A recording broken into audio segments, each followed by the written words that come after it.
Hi friends! Welcome to ఎస్‌విఎస్‌ఏ.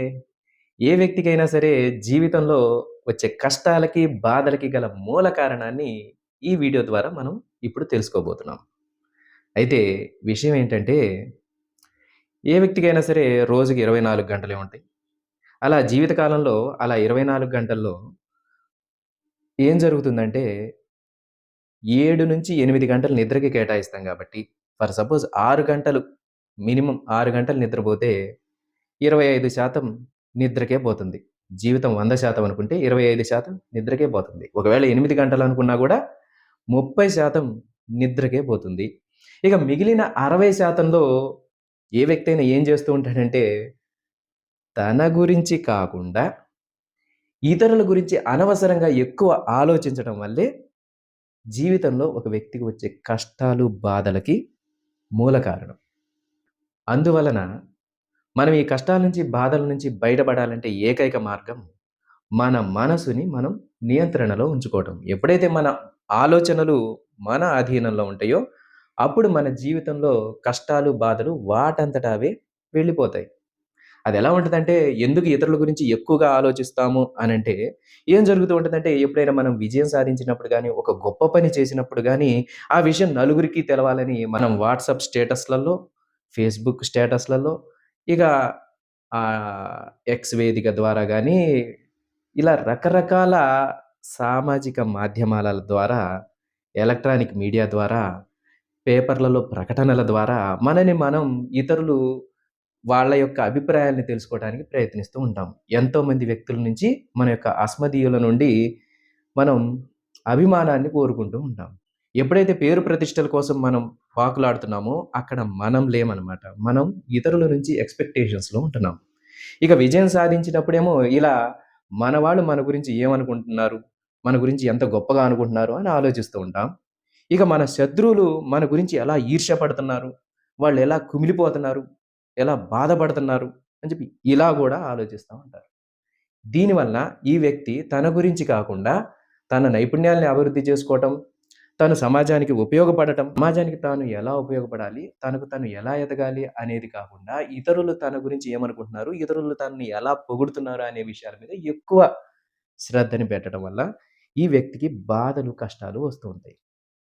ఇంకా ఒకవేళ ఈ వ్యక్తి ఓటమి పాలైనా, అవమానాలు జరిగినా, ఆ ఓటమిని, అవమానాల్ని తన తన వాళ్ళకి, తన వాళ్ళు అనుకున్న వాళ్ళకి తెలవకూడదనుకుంటాడు. ఇక తన వాళ్ళు కాదు అనుకున్న వాళ్ళు ఈ విషయం తెలుసుకుంటే గనక తన ఓటమి గురించి, వాళ్ళు తన గురించి ఎలా మాట్లాడుకుంటారు, ఇక తన వాళ్ళు ఎలా మాట్లాడుకుంటారు, వాళ్ళ మధ్య ఇతను తలెత్తుకొని ఎలా తిరగాలి, ఇలాంటి బాధలు, అవమానాలకి ఆ భారానికి గురవుతూ ఉంటాడు.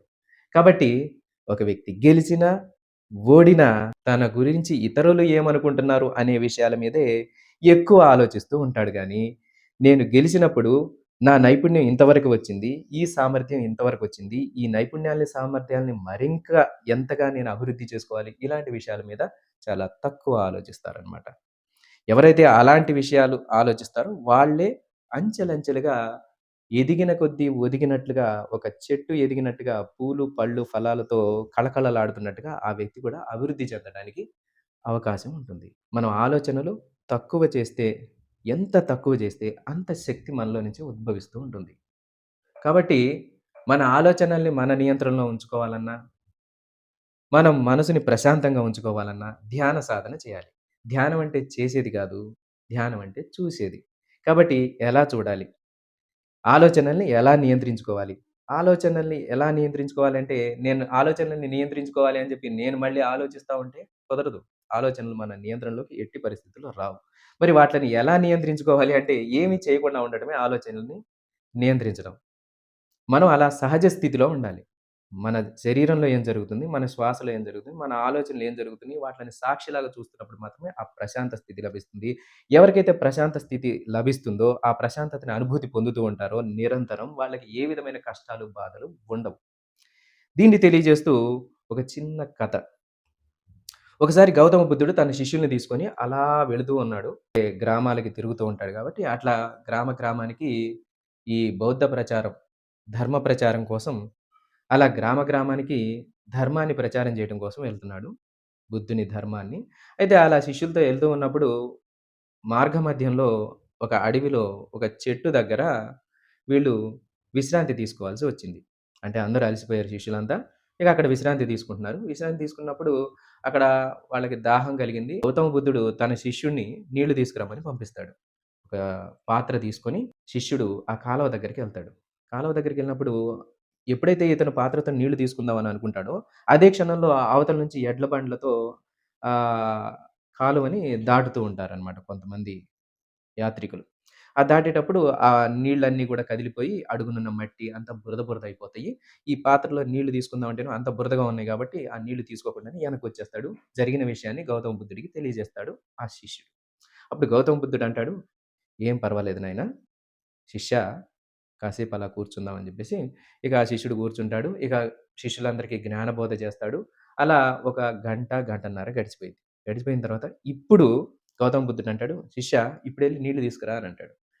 అనగానే అప్పుడు ఆ శిష్యుడు ఆ పాత్ర తీసుకొనెళ్ళి, అప్పుడు నీళ్లు చక్కగా ట్రాంక్విల్‌గా అంటే స్వచ్ఛంగా, ప్యూర్‌గా ఉంటాయి. స్పష్టంగా కనిపిస్తూ ఉంటాయి వాటరు.